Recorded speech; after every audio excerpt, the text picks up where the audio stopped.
Honourable members of Parliament from the Parliament of Grenada and the UK, senators, distinguished guests, on behalf of the Commonwealth Parliamentary Association UK branch, I'm delighted to say we're about to begin the opening ceremony, where we'll hear from distinguished guests to open the Parliament of Grenada Post-Election Seminar. I'm first delighted to give the floor to Senator the Honourable Dr. Decima Williams, President of the Senate. Thank you. Since we are not beginning with officially with prayers, I just want to ask us all to perhaps close our eyes, breathe, go inside ourselves, find our souls, ask for forgiveness, ask for mercy for the young man just killed in the road and any other sadness or tragedies that we are living with, and move from there into a spirit of absolute joy and gratitude for the wonder of life and the wonder of our great country and our togetherness. And we ask God, in whatever version or language that we encounter him, to be our guide and continue to give us all the blessings with which we are so bestowed as parliamentarians of our two fabulous countries. Take a moment of silence, find that space, fill it with the Spirit, and then we begin. Thank you.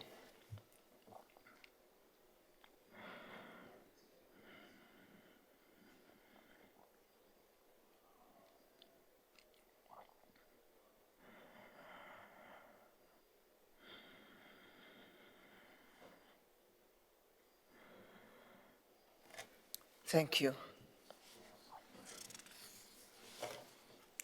Good morning, all. Honorable Deacon Mitchell, Prime Minister, Member of Parliament for the constituency of St. David, Honorable Leo Keita, Speaker of the House of Representatives, all distinguished MPs, senators, and Grenadian dignitaries, Her Excellency Ms. Kerry McCarthy, UK MP and leader of the UK branch of the Commonwealth Parliamentary Association here in Grenada, Mr. Nicky Aiken, UK MP, Dr. Lisa Cameron, UK MP.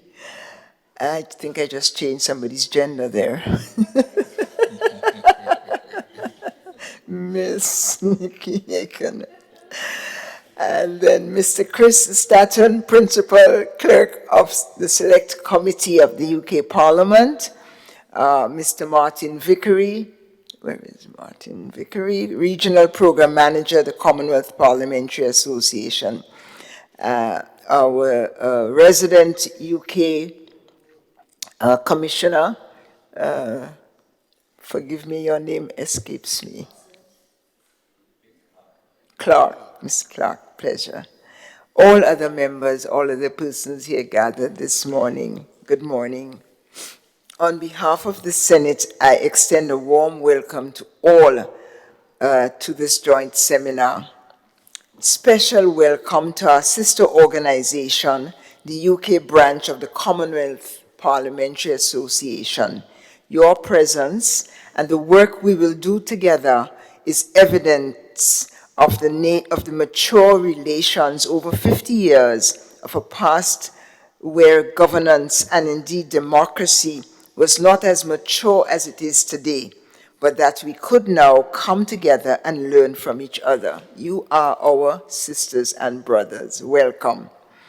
As Grenada approaches 50 years of independence as a Caribbean SID, small island developing states, it is refreshing to pause, to review, to recharge, and to recommit.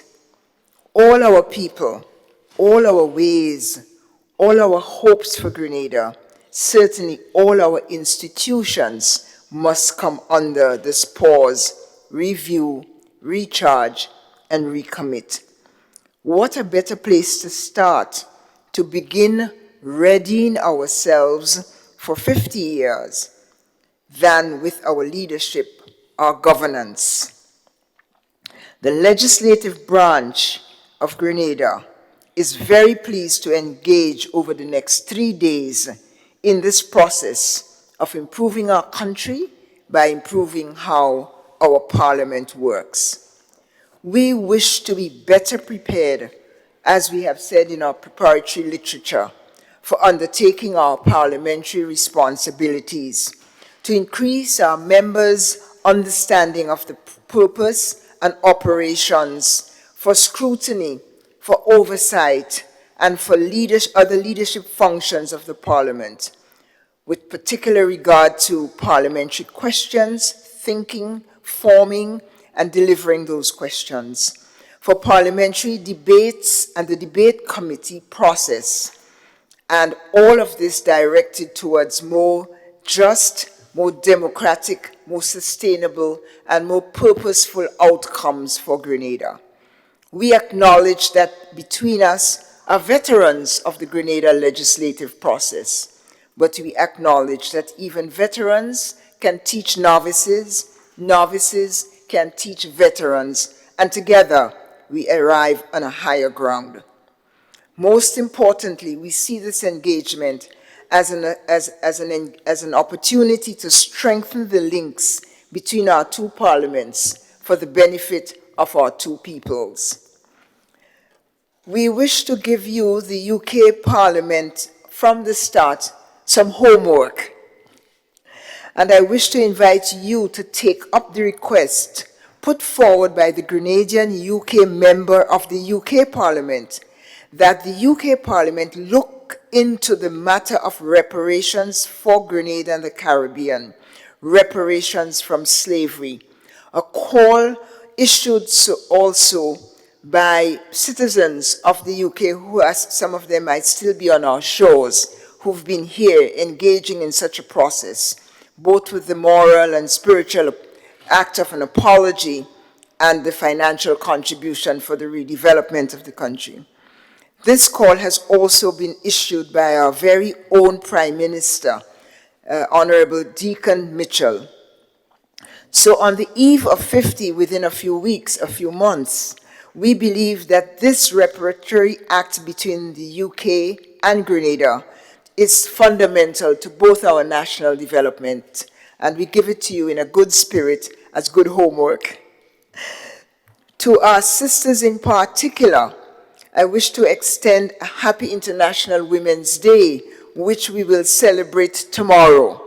It is under the theme of digital innovation and technology for gender equality. In Grenada, we've come a long way into the digital and the technological era. We've come in communications, for example, from the days of the telephone, when senators, our first senators, Cynthia Gary, Waple Ned, and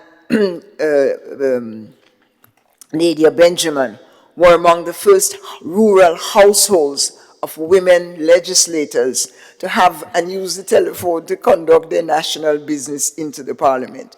We've come through the era of the, the era of the use of the microwave and the VCR, where to be modern, to be quick, especially for women to get things done, meant that we needed those kinds of technologies in our homes so that women who worked out of the home could in fact be more efficient. We are now in the era of the handheld everything. It's truly a digital era, and women in remote areas, for example, around the world, perhaps not so much in Grenada, but women around the world are able to use the telephone for accessing banking and finance. It's really important as a time saver and as a means of getting access to finance and saving on transportation for women. This is the digital era, and as we celebrate International Women's Day under the rubric of digital innovation and technology for gender equality, we issue a plea to us as legislators to legislate in a way that would make sure that the digital innovation that is sure to come through Grenada is done so on an equal basis to benefit boys and girls, men and women. This is being recognized here in Grenada with an exhibition of innovation and technology for development, particularly led by women and girls, and I invite everyone to go to the exhibition, which will be open tomorrow. On behalf of the Senate, the Parliament, in alliance with my distinguished colleague, the Speaker of the House, Speaker Leo Cato, I look forward to the next 3 days of a shared UK-Grenada examination of how, together, we can enhance the working of our parliamentary system, our parliament as an institution, for its purpose of exemplary governance in procedures and outcomes as we move along toward 50. An old saying in Grenada is, if you know, teach. If you don't, learn. This is our disposition this morning. My deep pleasure it is again to welcome you all, fellow senators from Grenada, fellow MPs from the UK. Together we are under the umbrella of the Commonwealth Parliamentary Association. I am wishing us all good exchanges and happy learning together. Thank you all for coming. Thanks in particular to the clerk of the Select Committee, who has worked very hard with our own clerk, Mr. Leo Cato, and to thank them and your teams for these excellent arrangements. Thank you very much.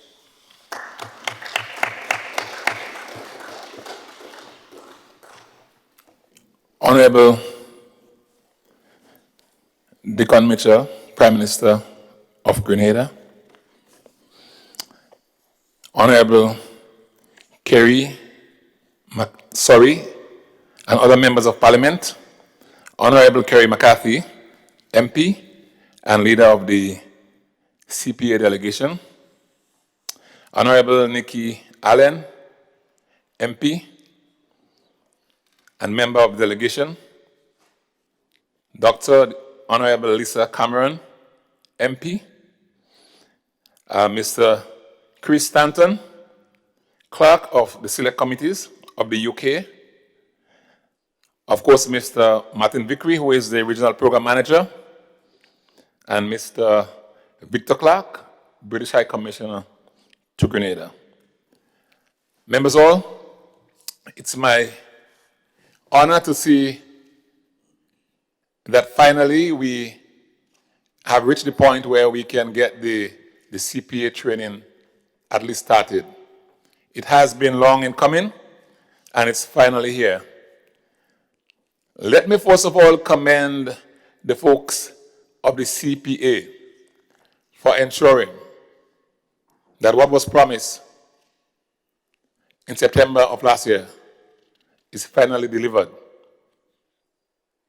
in March of 2023. This, in every sense, it's political. It's about making promise and trying to deliver. As we look at this CPA, we notice that that organization has been in existence for more than 100 years. Clearly, working on its mandate more than a century. And the CPA, as I observe, has been working with approximately 180 countries, working on the issue of governance and democracy, and trying to ensure that parliamentary procedures are standardized, and there is ethics, and there is standards of behavior that is approved in the parliaments of the Commonwealth. And so I wish to place on record my commendation to the CPA in its drive to ensure that every parliamentarian has a sense of how Parliament ought to take care of its business. So at the end of the day, at the end of a tenure, the people's business is well served. So I commend the CPA team for this, and I notice you have been around for more than 100 years. But as we meet today and for the next 3 days, one wonders exactly what the sessions would be like. How many questions would be answered during that period? What did we come here to achieve? And I'm sure everyone present, the members of parliament of both houses, have in their minds those questions as well. But my sense is that it will be an engagement. It would not be a stand and deliver session. It would be, for the most part, interactive, one of sharing. Experiences from Grenada and experiences from the MPs and folks from the UK. So we expect the next few days to be one that would bring enlightenment to both sides, so that the folks from England could hear what we do here, and they would tell us what they do across there. Of course, even if it is said that we follow a Westminster style of government, every parliament must have its own culture.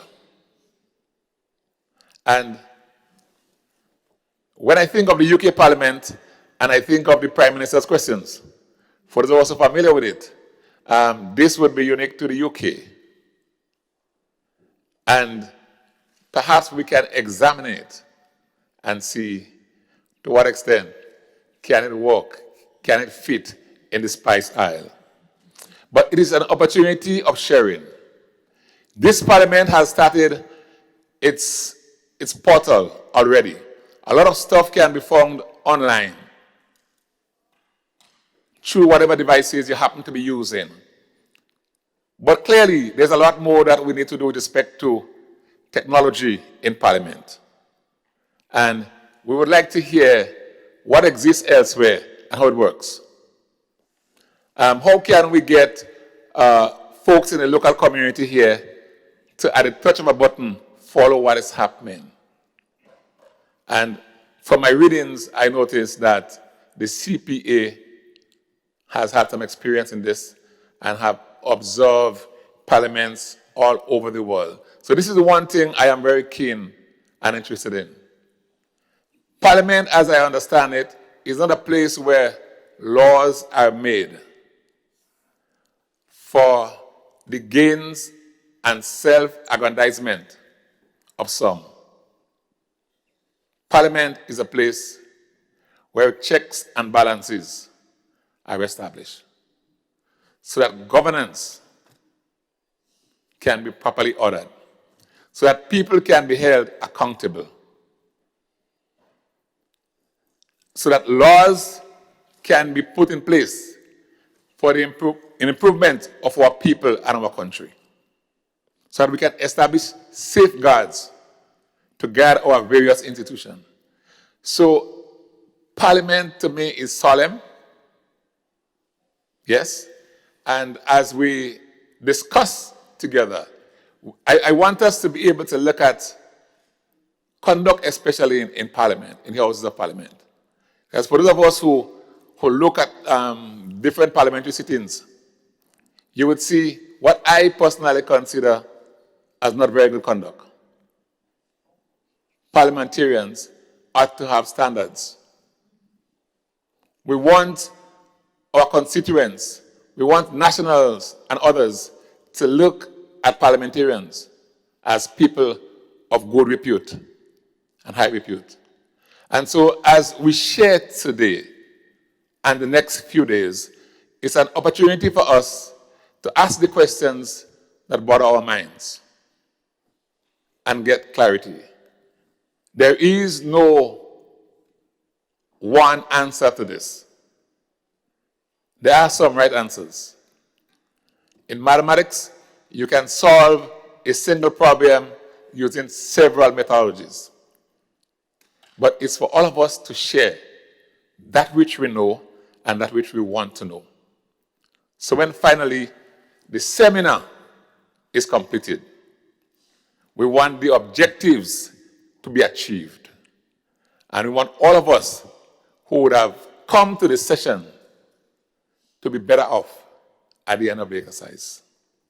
I therefore extend my best wishes to all of us for a successful, heavily interactive and engaging seminar as we, the Parliament of Grenada, join hands with the Parliament of the UK as we try to transform this dear country of ours. I thank you.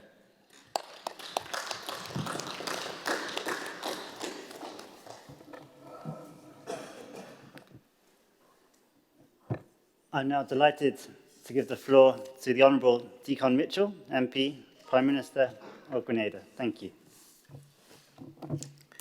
Thank you, Martin. Good morning, everyone.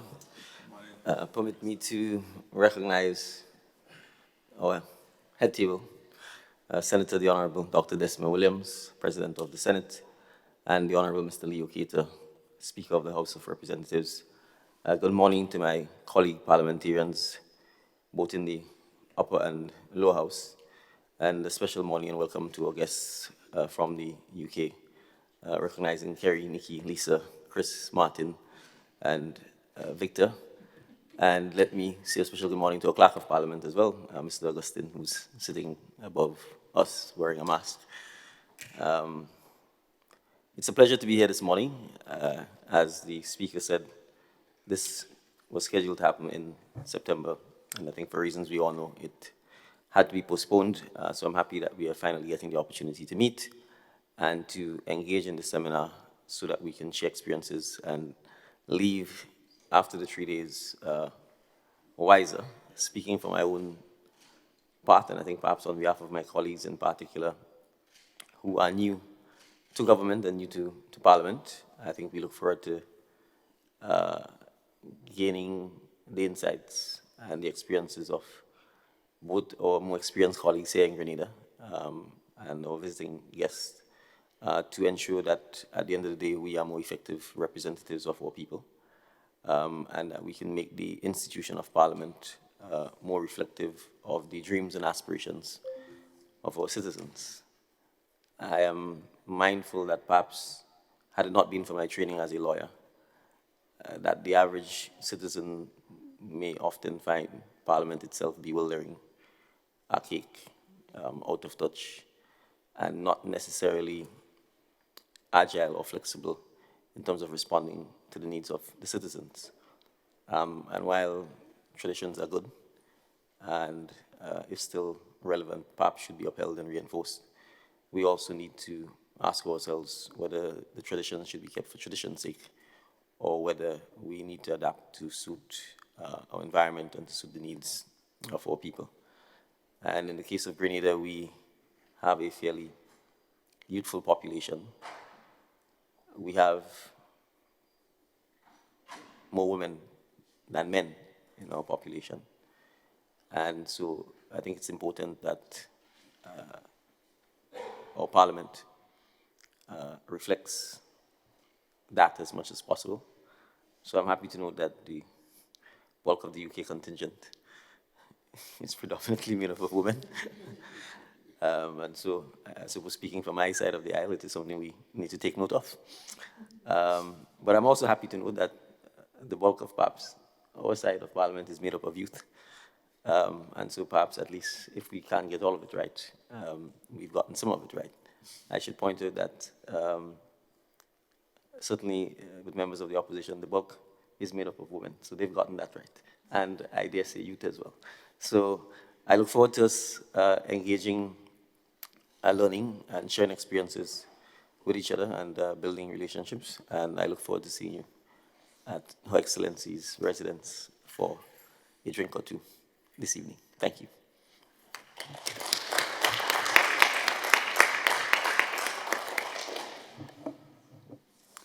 Thank you, and I'm delighted to hand over to Honourable Kerry McCarthy, MP of the UK Parliament and the delegation leader of the CPA UK delegation here this week. Thank you.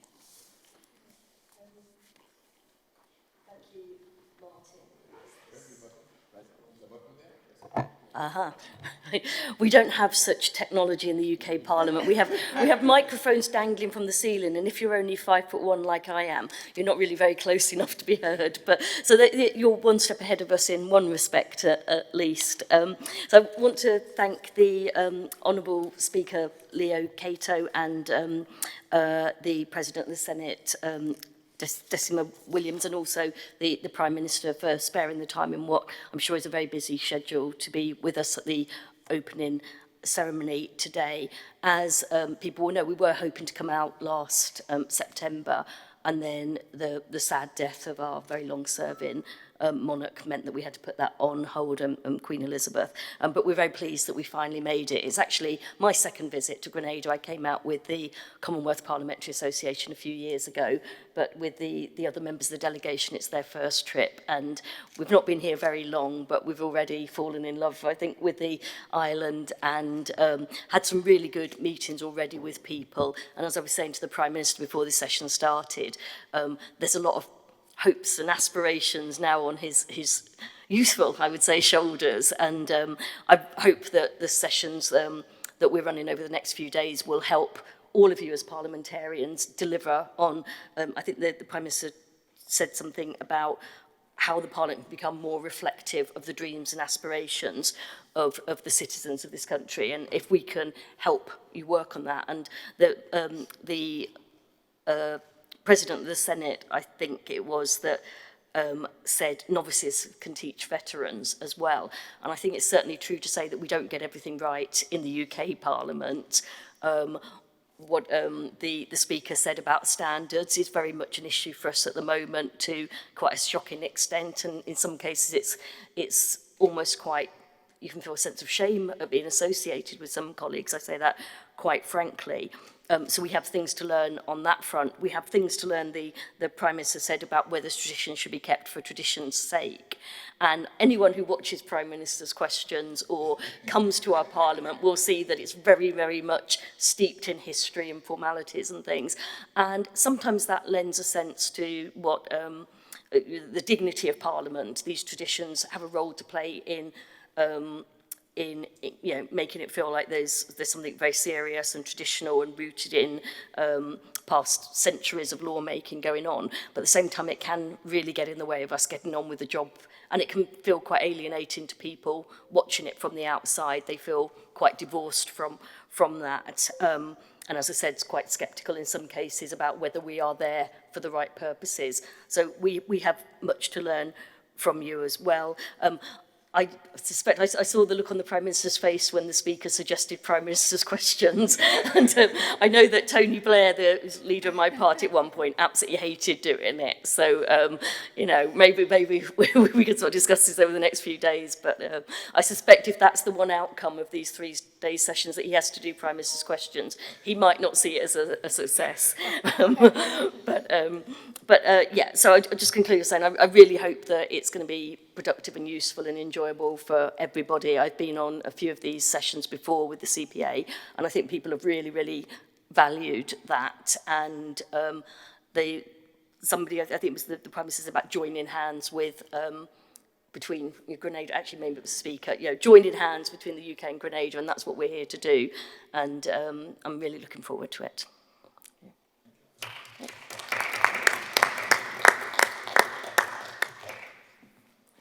Thank you very much. And Honourables, if I might just outline the practicalities for the next steps.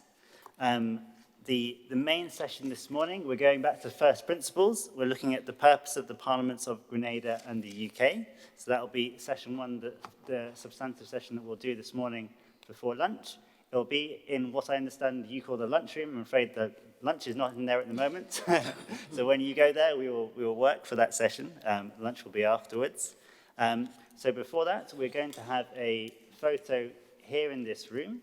Then as we leave this room, we'll have a photo on the steps. I can see that the chairs are already laid out for us. We'll have a photo on the steps, and then we'll make our way up to the lunchroom for the start of that session.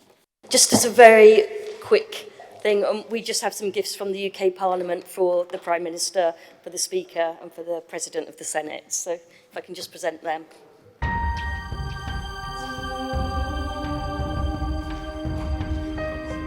Come on, stand. Yes, I'm in steps. That's funny.